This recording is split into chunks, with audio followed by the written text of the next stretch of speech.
শীষ যেখানে আমরা আছি সেখানে, কিন্তু একজন ব্যক্তিকে দেওয়া আছে, ব্যক্তিকে আমরা পছন্দ করব না। কারণ এই ব্যক্তি আমার সংসার ধ্বংস করে দিয়েছে, এই ব্যক্তির জন্য আমার স্বামীর পা হারিয়েছে, আমার বাবাকে খুন করতে গিয়েছিল, সেখানে তন্ময় ছিল এবং আরো সুলেমান মামা ছিলেন, তন্ময়ের একটা অবুঝ শিশু সন্তান ছিল। সেখানে কোনো রাজনৈতিক প্রোগ্রামে যাওয়া হয় নাই, তারপর তাদের উপরে হামলা করা হয়েছে এবং রাধানগরের বিল নিয়ে ওখানে খুন হয়েছে।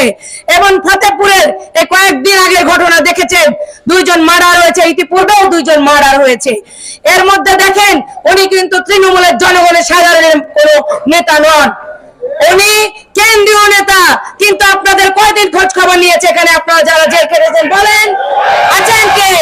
কয়দিন উনি খোঁজ খবর নিয়েছেন? তার যে আপন ভাই রক্তের ভাইয়ের পা ভেঙে গেছে, তার কয়দিন খোঁজ খবর নিয়েছেন? আমি নিজে তার ভাইয়ের ওয়াইফ হয়ে যে পরিমাণ ত্যাগ সংগ্রাম আন্দোলনে ভূমিকা রেখেছি, রাস্তায় রাজপথে সারা বাংলাদেশে যেখানে যেখানে প্রয়োজন হয়েছে উনি কি করেছেন? সারা বাংলাদেশের মানুষের জন্য, বিএনপির জন্য কি করেছেন?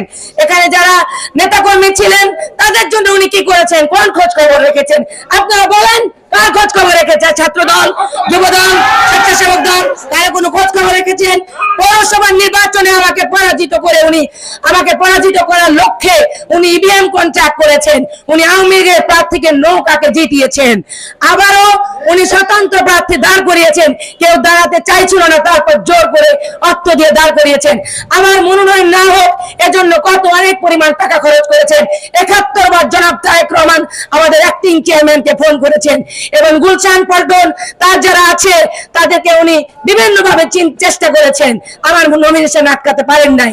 এখন আমরা যারা মনোনয়ন প্রত্যাশী আছি, সবার থেকে আমি বয়সে ছোট, আমার একটাই কথা, একটাই দাবি, উনি ব্যক্তি ছাড়া ধানের শীষ আমার রক্তে ধানের শীষ মিশে আছে। আমি ধানের শীষের জন্য জীবন দিতে পারি।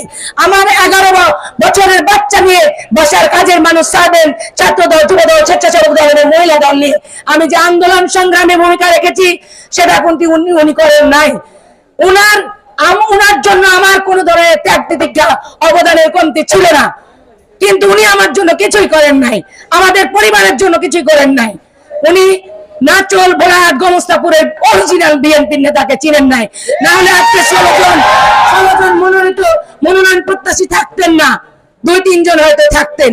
যারা মনোনয়ন তুলেছিলেন, তারেক মেয়র চাচা এখন এমপি মনোনয়ন প্রত্যাশী, আব্দুল সালাম তুহিন ভাই এখন মনোনয়ন প্রত্যাশী, এবং আমার বাবা এম মজিদুল হক, হয়তো এই 2-3 জনই থাকতেন, তাছাড়া অন্যরা থাকতেন না।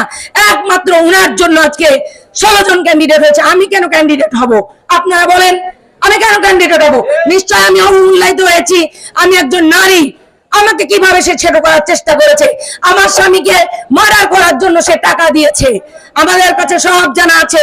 সুতরাং আমরা একই সাথে ঐক্যবদ্ধ, উনি ব্যক্তিটা ছাড়া জনাব তারেক রহমানের সিদ্ধান্ত মানতে আমার কোনো আপত্তি নাই। এখানে আমি কথা দিলাম, এখানে যারা মনোনয়ন প্রত্যাশী আমার সাথে আছেন তাদের মধ্য থেকে যোগ্য ব্যক্তিকে যে কাউকে দিবে আমি তাকে মেনে নিব, ওনাকে মেনে নিব না। ব্যক্তি আমিনুল হাজিকে আমরা মেনে নিব না। ব্যক্তি আমিনুল হাজি আমাদের ক্ষতি করেছে, দলের ক্ষতি করেছে, আপেল ইগল পাখির ভোট করেছে। সুতরাং উনি আওয়ামী লীগের দোসর, উনি ফ্যাসিস্ট আওয়ামী লীগের মাকে। আমাদের অ্যাক্টিং চেয়ারম্যানের উদ্দেশ্যে একটা কথাই বলতে চাই,